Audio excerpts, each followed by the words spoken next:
तुम्ही माझे व्हिडिओ पाहता असं तुम्ही परवाच्या दिवशी मी आलो होतो त्यावेळेस तुम्ही म्हटलं होतात. तर काही गाड्या महाराष्ट्र शासन, भारत सरकार किंवा पोलिसाच्या पाट्या लावून फिरतात, तर यांना सगळ्यांना परवानगी आहे का तशी गाड्या लावून फिरायची? नाही, हे असं लावणं अयोग्य आहे. बर, म्हणजे असं कुणी लावायला नाही म्हणतायत बरं पाहिजे. का? हा. म्हणजे तुमची खासगी गाडी असेल तर त्याच्यामध्ये लावायला नाही पाहिजे. बर, हे कधी पोलिसांनी लावतात? पण नाही.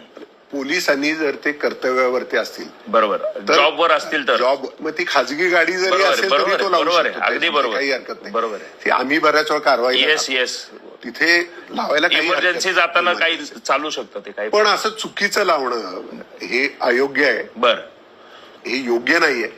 आणि मी तर वाहतूक पोलिसांना आपल्या माध्यमातून सांगतो बर, की असं कोणी करून वाहतूक नियम भंग करत असेल ना तर बर. पहिली कारवाई त्याच्यावरती करा. येस सर, स्वतः म्हणतायत बरं का. त्यामुळं माझा काही पर्सनली काही तुमच्याशी वाद आणि राग द्वेष नाहीये सर. मला याच्यामध्ये पुन्हा तुम्हाला सांगायचं, तुम्ही जे करताय ना हे योग्य आहे. येस, तुमच्यासारखे आणखीन 100 लोक असं पुण्यात काम करायला लागले ना तर निश्चित वाहतूक नियमभंगाला आणि हे असे जे करणारे लोक आहेत त्याच्यावरती चाप बसणं गरजेचं आहे. सगळ्यात महत्वाचं सर, अशा पाट्या लावून फिरणारीच लोक सिग्नल वगैरे पहिले तोडतात आणि त्यांच्या मागे अजून सगळे फल्लड निघून जातात. त्याच्यावरती पहिली कारवाई वाहतूक पोलिसांनी करायला पाहिजे. ज्यांनी नियमभंग केला तर नक्की. कारवाई करणं नक्की करायला पाहिजे.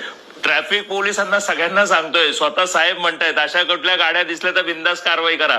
माझंही समर्थन आहे आणि सरांचंही समर्थन आहे.